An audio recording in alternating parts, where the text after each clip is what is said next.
জাপানিদের এই খাবারটি এতটাই ইউনিক যে পৃথিবীর আর কোথাও এমন কিছু আপনি দেখবেন না। স্রোতস্বিনী ঝর্ণার মতো এক ধরনের বাঁশের নল, যার মধ্য দিয়ে বয়ে যায় ঠান্ডা স্বচ্ছ পানি, আর সেই পানির স্রোতের সঙ্গে ভেসে আসে সুস্বাদু সেদ্ধ নুডলস।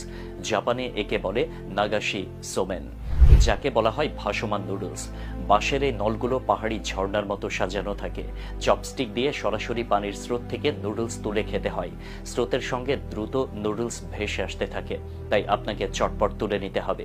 এটা শুধু খাবার নয়, এটা জাপানিদের কাছে এক ধরনের খেলার মতো। জাপানের গ্রামাঞ্চলে গরমের দিনে এই নাগাশি সোমেন খুব জনপ্রিয় হয়ে ওঠে। ঠান্ডা স্রোতে ভেসে আসা নুডলস খাওয়া শুধু তৃষ্ণা মেটায় না, বরং গরম আবহাওয়ায় এনে দেয় এক অদ্ভুত স্বস্তি।